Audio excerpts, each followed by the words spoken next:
कहानियों की श्रृंखला में एक बार पुनः आप सभी का स्वागत है। आज मैं आपके समक्ष प्रसिद्ध कथाकार महेंद्र भीष्म की कहानी कमल का पत्ता लेकर प्रस्तुत हुई हूँ। यह एक अनूठी प्रेम कहानी है। यदि यह आपको अच्छी लगे तो कृपया चैनल को सब्सक्राइब करें। महेंद्र भीष्म की कहानी कमल का पत्ता। पहले उसका नाम दिलदार खां हुआ करता था। अपनी प्रेमिका के कारण उसे अपने नाम के आगे से खां हटवाना पड़ा। खां हटते ही उसे अपने घर परिवार, मजहब, यहाँ तक कि गांव से भी हटना पड़ा। कट्टर मजहबी उसे फूटी आंख भी नहीं देखना चाहते थे। उसको जान से मार देने के लिए मारिया लगवाए गए। सौभाग्य से वह बच गया। उत्तर प्रदेश में जनपद सीतापुर के हर गांव का निवासी महफूज तांगे वाले की नवीं व अंतिम संतान का नाम दिलदार रखा गया था। दिलदार किशोरावस्था पार कर सुंदर सजीला नवयुवक हो चुका था। मूंछों के बाल घने हो चले थे। गोरे चेहरे पर दाढ़ी कम थी, पर जितनी भी थी उसके बाल अब कड़े हो चुके थे। वह कोई 22 वर्ष का गोरा चिट्टा, मझोला कद, भूरे बालों वाला, सम्मोहित करती उसकी आंखें किसी को भी अपनी ओर लुभा लेने के लिए पर्याप्त थीं। दिलदार के बूढ़े अब्बा अपनी इस अंतिम संतान को अपनी तरह तांगा चलाने में पारंगत कर उसे 2 जून की रोटी कमाने में लगाना चाहते थे, परंतु दिलदार का मन इस काम में कतई नहीं लगता। तांगा हाँकना तो उसके लिए पहाड़ चढ़ने से भी दूभर था। उसे बचपन से ही शेरो शायरी करने, नाटक, नौटंकी व फिल्में देखने का शौक था। फिल्में देखने का तो उसे इस कदर भूत सवार रहता कि कुछ पूछिए मत। मुशायरा, कवि सम्मेलन सुनने या नाटक, नौटंकी और फिल्म देखने के लिए वह अपनी तरह के यार दोस्तों के साथ मीलों पैदल चलकर भी सीतापुर जाने को तैयार रहता था। गांव के आवारा लड़कों से उसकी गाढ़ी छनती थी। 8वीं दर्जा तक वह कैसे पढ़ गया, इस बात पर उसे स्वयं पर बहुत आश्चर्य होता था। वह अपने अब्बा और बड़े भाइयों की मार खा खाकर ढीठ हो चुका था।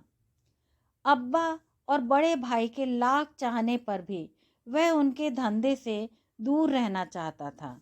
इसी बात को लेकर अक्सर उसकी मार कुटाई होती रहती थी। पर दिलदार तो जैसे कमल का पत्ता था, जिस पर चाहे जितना पानी उड़े लो ठहरता ही नहीं था। भोर का उजास हो चला था। दिलदार के अब्बा घर के चबूतरे पर बैठे दातुन कर रहे थे। रात भर गायब रहने वाले बेटे की मनहूस सूरत देख आग बबूला हो उठे। आव देखा न ताव, तांगे से हंटर खींच पिल पड़े दिलदार पर। थका हारा दिलदार वैसे भी थक कर चूर हो चुका था। अब्बा की मार से बेहाल और बेदम हो गया। पिटाई से इस बार उसे बचाने भी कोई नहीं आया। सब उसकी आदतों से हलकान थे।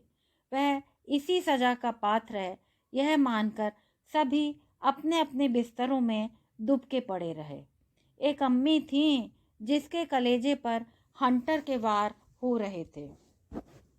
बेबस अम्मी को दिलदार के अन्य भाइयों ने अब्बा की मार से दिलदार को पिटने से बचाने के लिए जाने नहीं दिया। कुछ समय पश्चात हरगांव रेलवे स्टेशन से दिलदार ने सीधा झांसी का टिकट कटवाया। लखनऊ से झांसी की ट्रेन बदली और अपनी बड़ी बहन रजिया आपा के सरकारी क्वार्टर में जा पहुंचा। रोग आकर उसने सारा वाकया झूठी सच्ची कहानी गढ़कर अपनी रजिया आपा को सुनाया। अब्बा द्वारा की जाने वाली निर्मम पिटाई की गवाह रही रजिया अपने रोते हुए छोटे भाई की बातों से पसीज गई। दिलदार का जीजा बरकत अली झांसी कमिश्नरी में चपरासी था। साले की हालत और बीवी का आग्रह बरकत ठुकरा न सका और दिलदार की नौकरी या धंधे पानी की जुगाड़ में लग गया। दिलदार कुछ दिन तो ठीक ठाक रहा, पर जल्दी ही उसने अपनी हरकतों से अपनी बहन व जीजा की नाक में दम करना प्रारंभ कर दिया। वह फिल्मों का शौकीन आरंभ से ही था।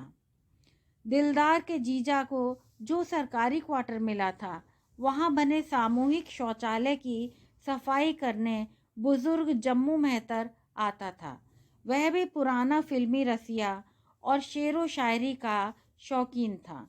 दिलदार की उसके साथ गाढ़ी छनने लगी। मेलजोल के चलते एक दो बार वह उसके घर जाकर थोड़ी बहुत दारू भी चख आया था।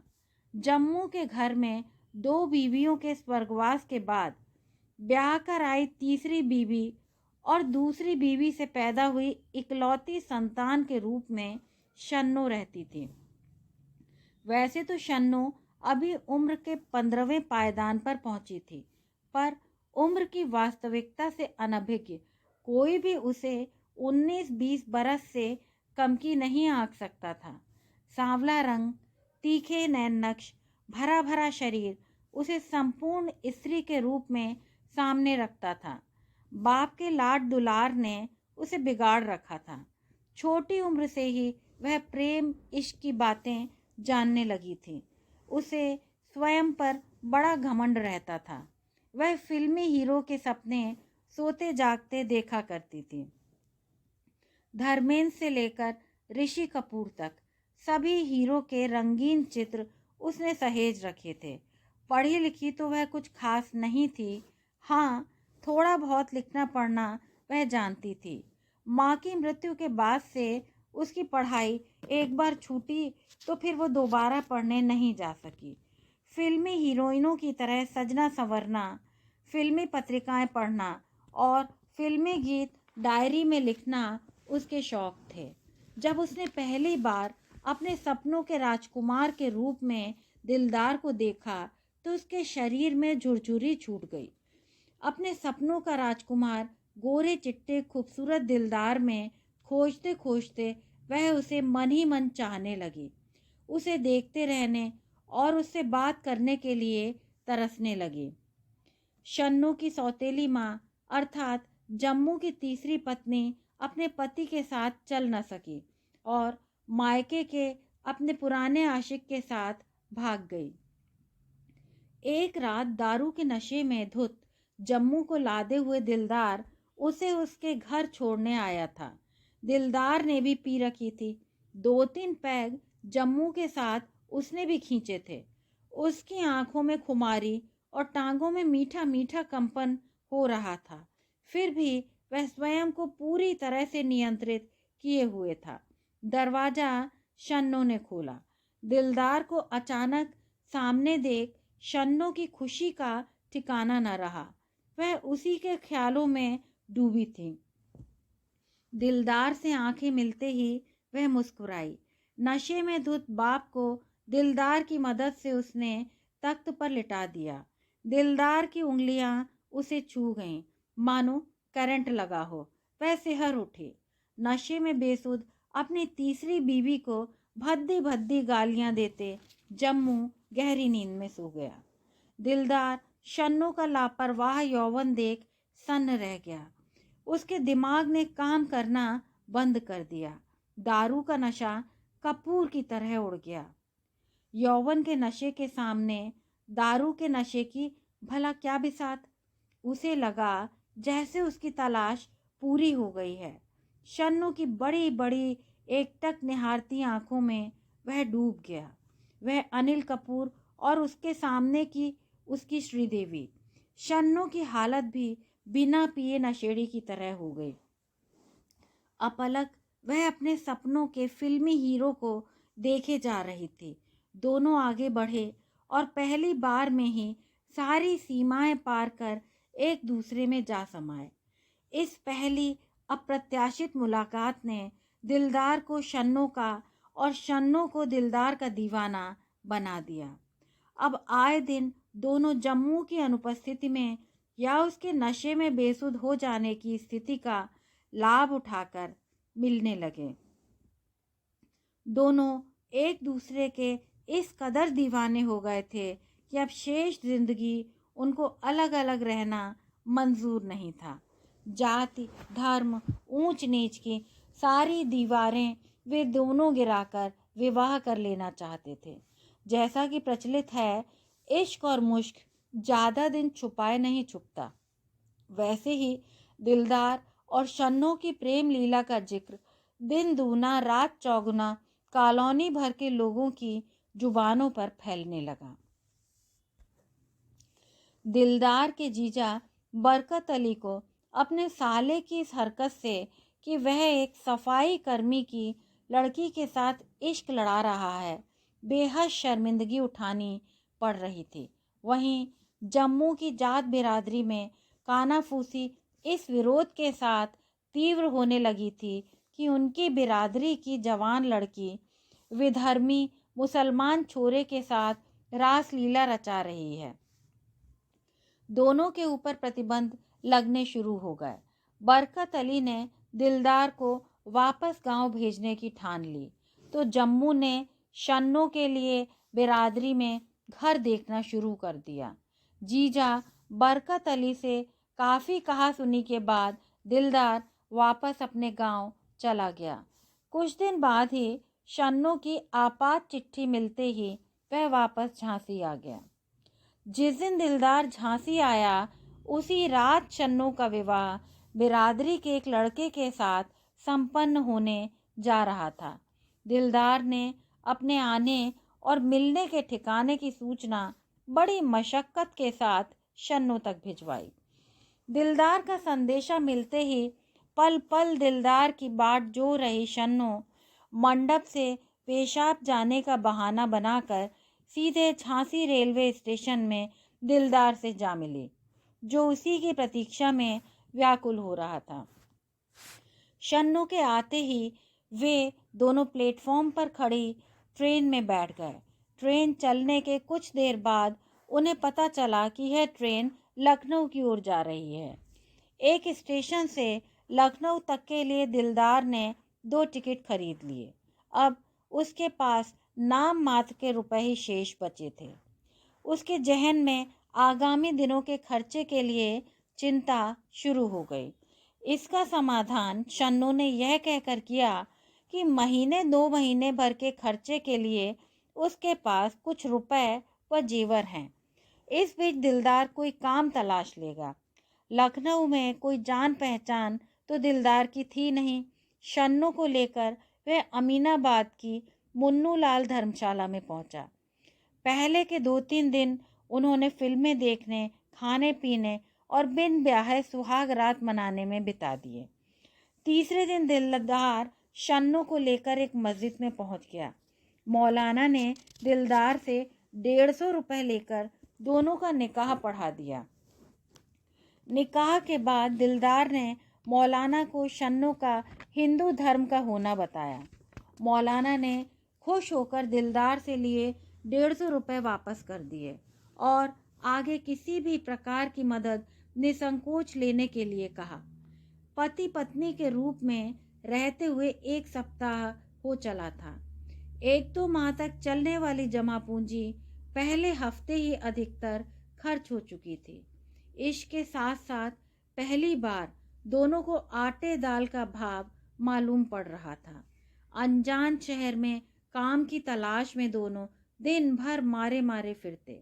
शाम किसी टॉकीज में फिल्म देखते, सस्ते मंदे होटल में खाना खाते और धर्मशाला के अपने कमरे में आकर थके हारे एकाकार हो सो जाते। फरवरी का महीना बीत रहा था। धीरे धीरे पैसे कम होते जा रहे थे। फिल्म देखने का अब सवाल ही नहीं उठता था। अनजान लोगों को कौन बिना जमानत काम पर रख लेगा। पहचान के नाम पर उनके पास कुछ नहीं था।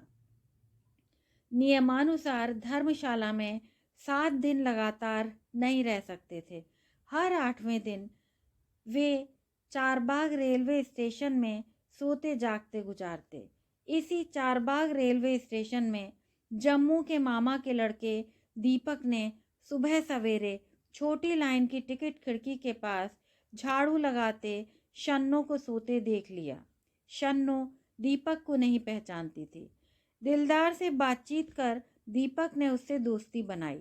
दिलदार को काम की तलाश थी। दीपक ने चारबाग रेलवे स्टेशन के बाहर शर्मा होटल में बैरे का काम उसे अपनी जमानत में दिला दिया। भरपेट भोजन, 15 रुपए दिहाड़ी पर दिलदार वहां काम पर लग गया। धर्मशाला का 5 रुपए जमा करने के बाद 10 रुपए रोज बच रहते थे। दिलदार और शन्नू की जिंदगी का यह सिलसिला ज़्यादा दिन नहीं चल पाया। दीपक की चिट्ठी मिलते ही जम्मू ने थाने में खबर कर दी और 2 सिपाही साथ लेकर वह छपरा एक्सप्रेस से लखनऊ रात के 8 बजे आ पहुंचा।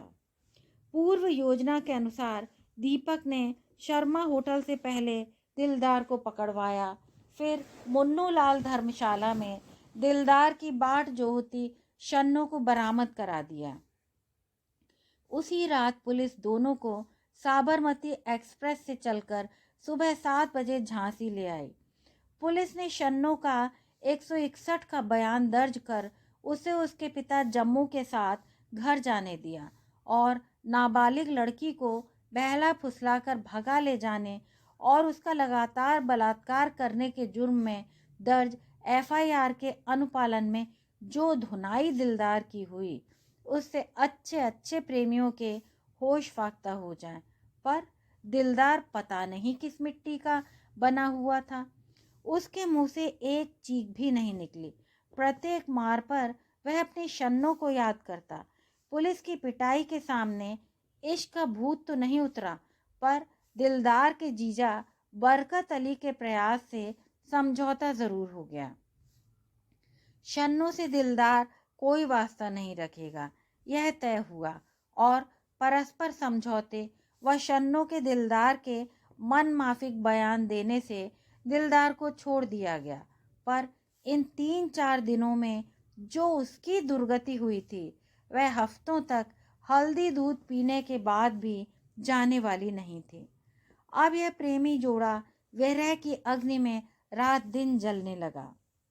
दिलदार के ऊपर शन्नू का इश्क सवार था, तो शन्नू को दिलो दिमाग में दिलदार के प्रति चाहत रात दिन बढ़ रही थी।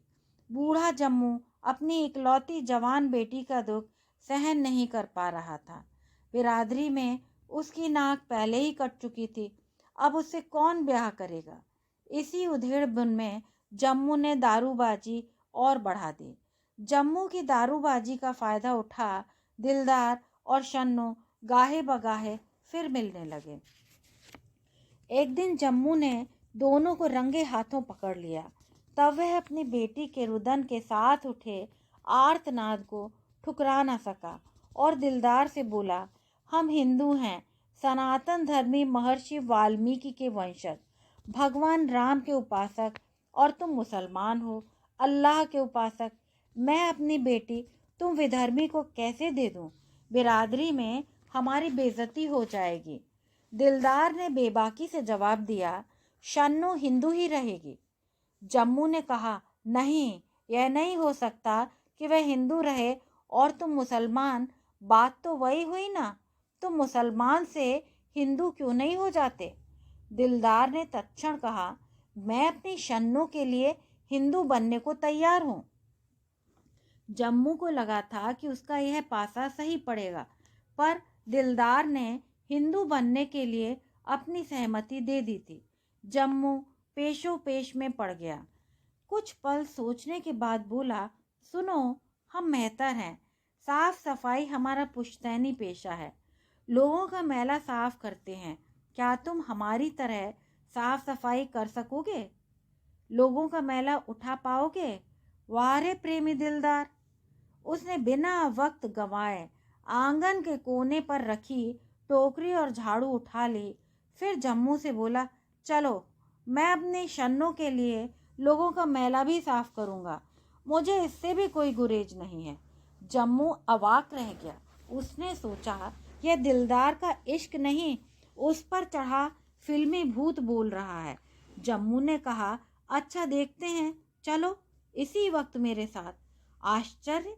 दिलदार झाड़ू और टोकरी लिए जम्मू के पीछे पीछे चल दिया। सारे दिन जम्मू ने दिलदार से अपना सारा काम कराया, साफ सफाई से लेकर मैला साफ करने तक। दिलदार इस परीक्षा में खरा उतरा। दूसरे ही दिन जम्मू आर्य समाज मंदिर में पहुंच गया। शुभ विवाह की तिथि 2 दिन बाद ही पड़ रही थी।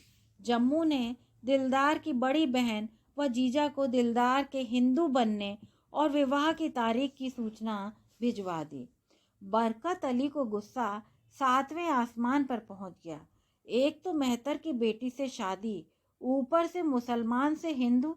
तौबा तौबा, यह खबर जंगल में आग सी फैल गई। कई फिरका परस्तों ने दिलदार को समझाया बुझाया, डराया धमकाया, पर कमल के पत्ते पर पानी की तरह कुछ न ठहरा। 2 दिन बाद प्रेमी जोड़ा आर्य समाज मंदिर में विवाह सूत्र में बंधने के लिए पहुंच गया। सबसे पहले दिलदार को सनातन धर्म की दीक्षा दी गई। फिर उसका वैदिक मंत्रोच्चार के साथ आर्य समाज रीति ढंग से शन्नों के साथ पाणी ग्रहण संस्कार संपन्न हुआ। हर गांव में दिलदार के अब्बा महफूज तक दामाद बरकत अली ने खबर भिजवा दी थी। सीतापुर से महफूज का बड़ा बेटा सत्तार भी आ चुका था। रोष में महफूज अपने बड़े बेटे से बोला, दिलदार ने जो काम किया है वह उसकी कौम के लिए डूब मरने जैसा है। इस जाहिल गंवार लौंडे का क्या किया जाए? इसने तो हमारी नाक ही कटवा दी। इसे मोहब्बत करनी थी तो किसी और बिरादरी की हिंदू लड़की से करता। मेहतरानी से मुंह मारने चला गया, ऊपर से हिंदू भी बन गया। बज्जात, मिल जाए तो हरामजादे को मैं खुद अपने हाथों से मार दूं। सत्तार ने अपने अब्बा को धीरज धराया। दोनों में गुफ्तगू हुई और महफूज ने अपने बेटे दिलदार के कत्ल करने के लिए सत्तार के द्वारा मारिया से बात करने की सहमति दे दी। सत्तार वापस सीतापुर आ गया। उसने 15,000 रुपए में दिलदार के कत्ल की सुपारी दे दी और पेशगी मारिया को 5,000 रुपए दे दिए। दिलदार का भाग्य अच्छा था। झांसी में आकर मारिया ने दिलदार को कत्ल करने की कोशिश की, पर दूसरे प्रयास में दिलदार पुनः बच गया। इस बार मारिया उसे मारने के प्रयास में सड़क पर असंतुलित होकर गिर पड़ा। तभी उसके ऊपर नगर निगम की कचरा ढोने वाली गाड़ी चढ़ गई। सत्तार को सूचना मिली। वह मन मसोस कर रह गया। उसे मारिया के मारे जाने का कोई अफसोस नहीं हुआ, बल्कि मारिया को दिए गए पेशगी रुपयों के डूब जाने का बेहद रंज हुआ। महफूज ने अपने पुत्र दिलदार को मरा मान लिया और उससे कोई भी वास्ता न रखने का पूरे परिवार को अपना फैसला सुना दिया। इधर बरकत अली ने भी दिलदार को अपने से दूर कर दिया। दिलदार अपने ससुराल यानी जम्मू के घर में घर जमाई की तरह रहने लगा। जम्मू ने कमिश्नरी में नाजिर साहब की खुशामद कर दिलदार और शन्नो दोनों को सफाई कर्मी के काम के लिए दिहाड़ी मजदूरी में रखवा दिया। साल बीता। एक सुंदर कन्या का जन्म शन्नो और दिलदार के घर में 1000 खुशियां लेकर आया। शन्नो ने बड़े प्यार से बेटी का नाम श्रीदेवी रखा। श्रीदेवी शन्नो की तरह बड़ी बड़ी कजरारी आंखें लिए अपने पिता दिलदार के गोरे चिट्टे रंग पर गई थी। समय का पंछी लगातार उड़ता रहा। श्रीदेवी के बाद पुनः एक और कन्या रत्न ने किलकारी मारी। इधर दिलदार की नौकरी सफाई कर्मी के रूप में पक्की हो गई थी। उधर शन्नो 22 बरस में 2 बच्चों की मां बन चुकी थी। उसकी भी स्थायी सफाई कर्मी के रूप में नौकरी पक्की हो गई। घर में सुख समृद्धि बरसने लगी। दोनों कन्याएं स्कूल जाने लगीं। छोटी बेटी का नामकरण जम्मू ने अपनी मां के नाम पर अपनी इच्छा से सरिता रखा। इधर जम्मू अपनी नौकरी से रिटायर होकर घर में ही रात दिन दारू के नशे में आपा खोए रहता था, तो उधर पैसे की आमद अच्छी होने से दोनों बच्चियों का नाम अच्छे स्कूलों में दर्ज करा दिया गया। यद्यपि सभी सरकारी क्वार्टर में खुशहाल जिंदगी बिता सकते थे, परंतु जो नियति में पहले से निर्धारित है वह भला कहाँ मिटने वाला है। हुआ यह कि शन्नो के प्रति दिलदार की चाहत और प्रेम में कोई कमी नहीं आई, पर दिलदार का अपने ससुर के साथ अक्सर दारू पीकर झगड़ा नाटक करना शन्नो को खलने सालने लगा। दोनों में अक्सर दारूबाजी को लेकर झगड़ा बढ़ जाया करता था। शन्नो चाहती थी उसका पति उसके पिता की तरह दारूखोर न बने, बल्कि घर और बच्चियों का ख्याल रखे। आय का एक अच्छा हिस्सा इस दारूबाजी की भेंट चढ़ जाया करता था। जम्मू अपनी पेंशन अपने ऊपर व बच्चों की पढ़ाई पर व्यय करता। दिलदार के द्वारा जो कमाया जाता वह दारूबाजी में खर्च हो जाता। अकेले शन्नो की तनख्वाह से पूरे घर के अन्य खर्चे चल रहे थे। दिलदार के द्वारा शन्नो की बात की लगातार अवहेलना करना आगे चलकर उन दोनों के बीच में दरार पैदा करती गई। कमिश्नरी दफ्तर के बाहर खोखे पर बाल काटने वाले जुगनू को शन्नो अपना दुख साझा करते करते अपना दिल दे बैठी। स्त्री जब मन से रिक्त होती है, उसके दुख को जब कोई बांटने लगता है, उसके प्रति हमदर्दी दर्शाता है, तब शनैः शनैः वह उसके रिक्त हृदय में पैठ बना लेता है। भोली स्त्री सद्भावना या दुर्भावना का कदाचित ख्याल नहीं रख पाती और विश्वास की डोरी में बंधी समर्पित हो जाती है। एक रात जब शन्नो की दोनों बच्चियां सो रही थीं, उसका पति और पिता दारू पी नशे में धुत पड़े थे। ऐसे समय जुगनू शन्नो के घर आ पहुंचा। देर रात दिलदार की आंख खुली, उसे प्यास लगी।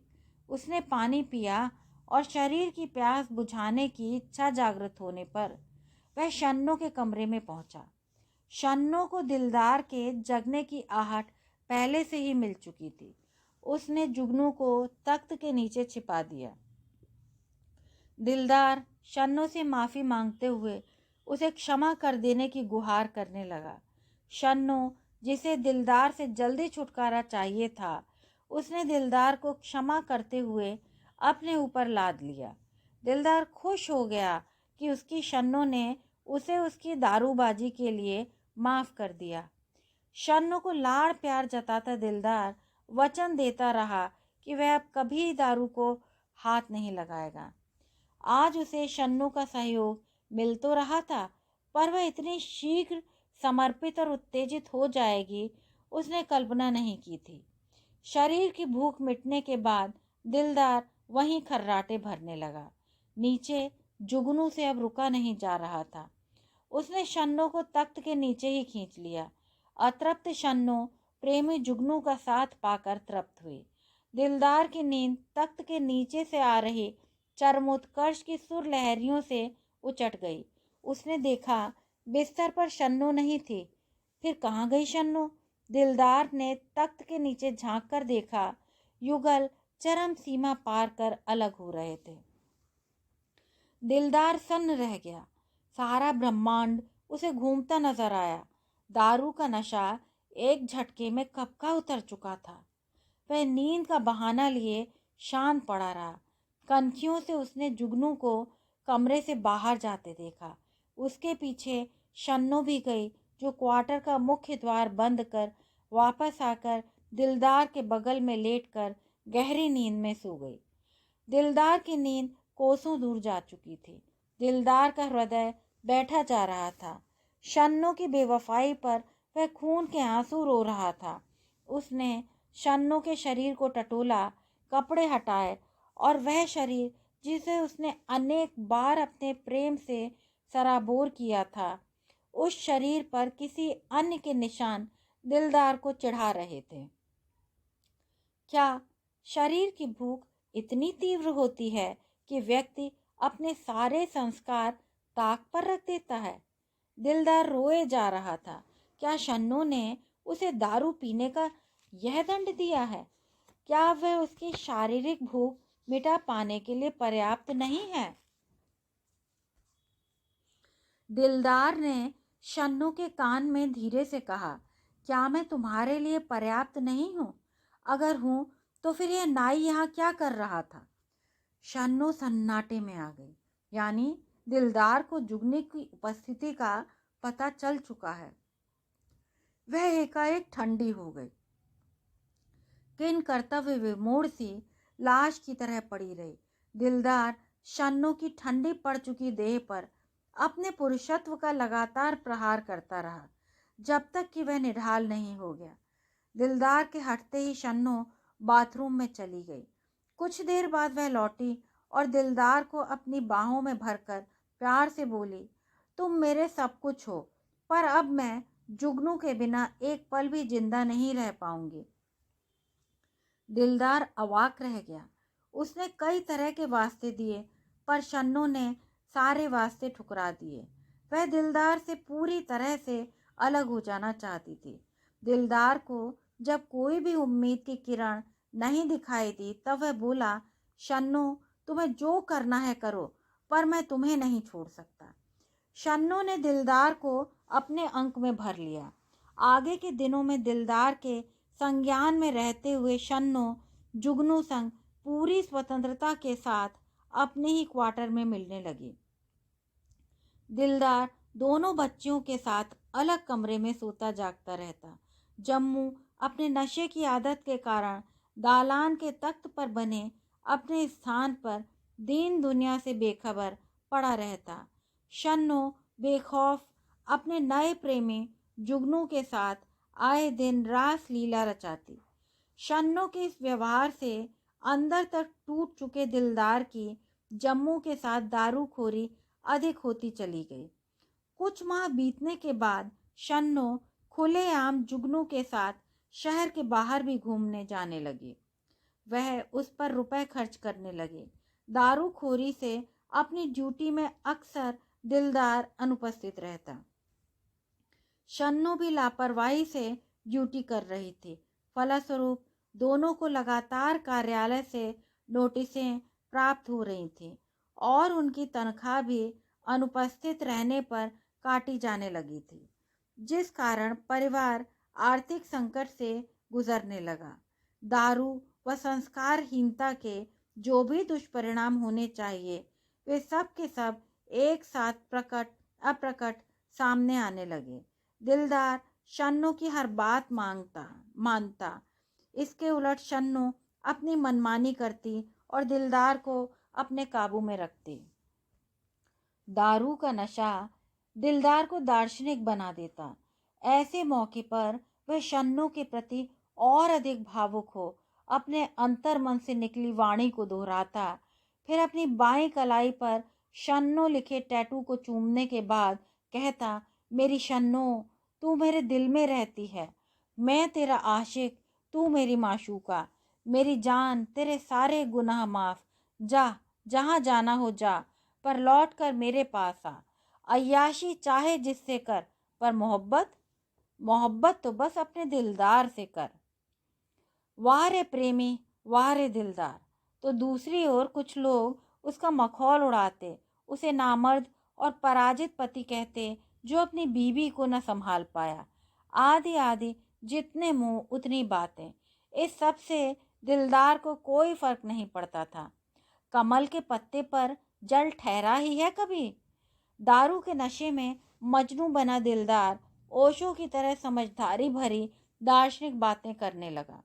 कमिश्नरी की नज़ारत के नाजिर ने तंग आकर ड्यूटी पर दारू में धुत दिलदार का मेडिकल टेस्ट करा दिया।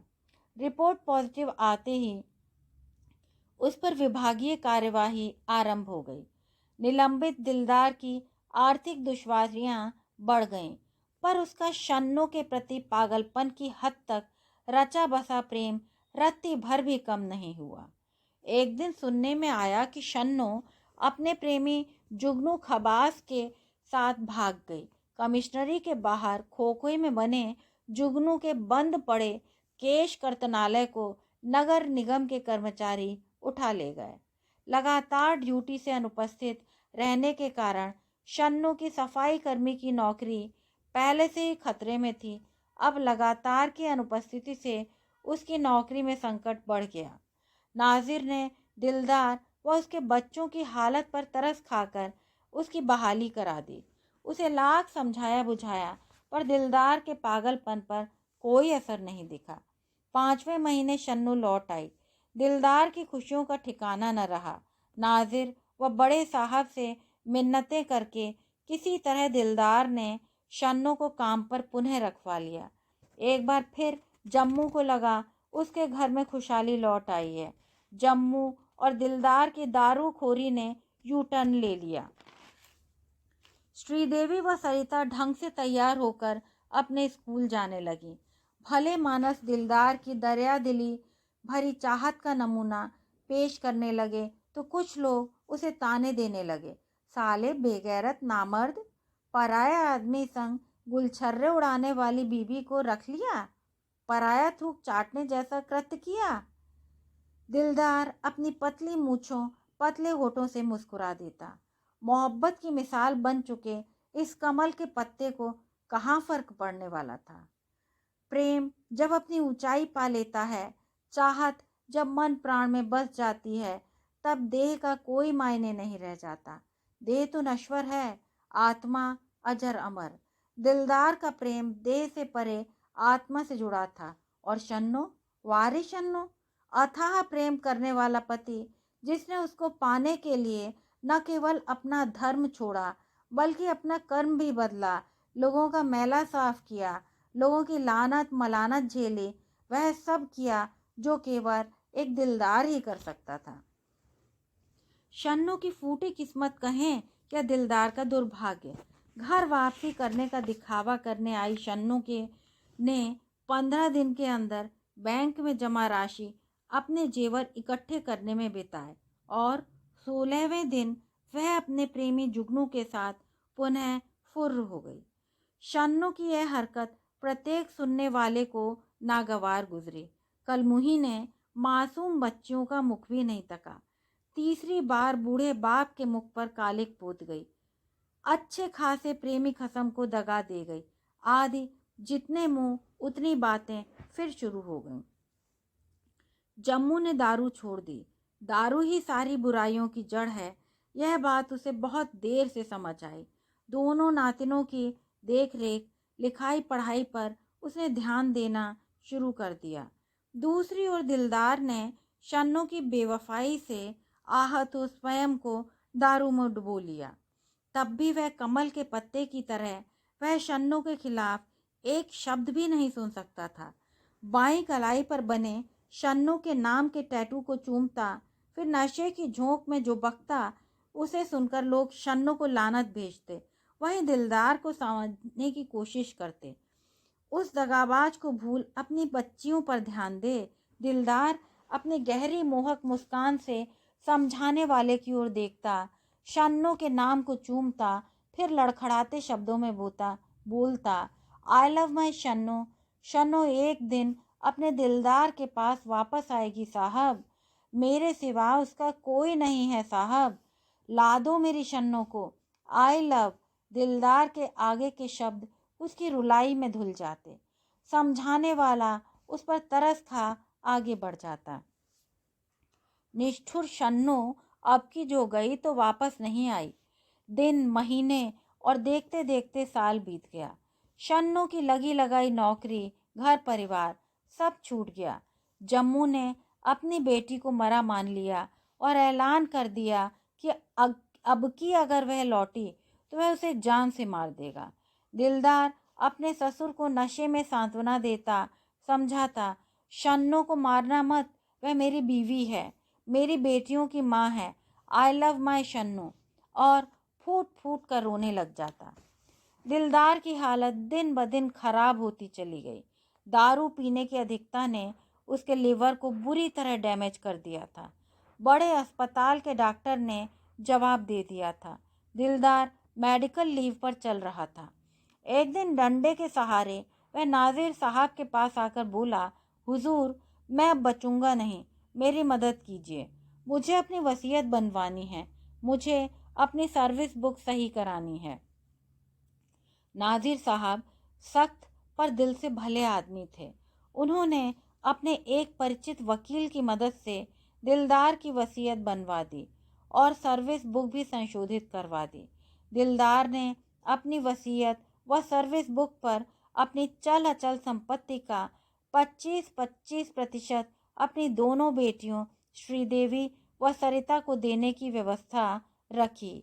वहीं शन्नो को जिद करके आधे का हिस्सेदार बनाया। नाजिर साहब को निरुत्तर करता दिलदार बोला, हुजूर, देर सबेर जब ठोकर खाकर शन्नो वापस लौटेगी तब मैं नहीं रहूँगा, पर वह तो जिंदा रह लेगी हुजूर, मेरे सिवा उसका कोई नहीं है। वह बहक गई है हुजूर, वह आएगी, एक दिन ज़रूर वापस आएगी। I love my Shannu. इस घटना के कुछ दिन बाद एक दिन सुबह सवेरे कार्यालय पहुंचते ही चौकीदार ने नाजिर साहब को खबर दी, हुजूर, साइकिल स्टैंड के पास दिलदार बेहोश पड़ा है। नाजिर साहब साइकिल स्टैंड की ओर दौड़े चले गए। गिरी पड़ी 2 साइकिलों के ऊपर नशे में धुत बिछे दिलदार का अधकुली आंखें, गहरी मोहक मुस्कान लिए निस्तेज चेहरा, जैसे उनसे कह रही हो, हुजूर, आई लव माई शन्नो। जैसे कमल के पत्ते पर जल नहीं ठहरता, वैसे ही दिलदार अपनी मोहक गहरी मुस्कान लिए इस फरेबी दुनिया में कहाँ ठहरने वाला था। वह दूर, बहुत दूर जा चुका था। नाजिर साहब ने आसमान तकने के बाद चौकीदार बच्चू सिंह से कहा, पुलिस चौकी में खबर कर दो, जम्मू को सूचना भिजवा दो। जब आप कहानी सुनते हुए मेरे साथ यहाँ तक आ ही गए हैं तो कृपया मेरे चैनल को सब्सक्राइब करें, लाइक शेयर सब्सक्राइब करें। धन्यवाद।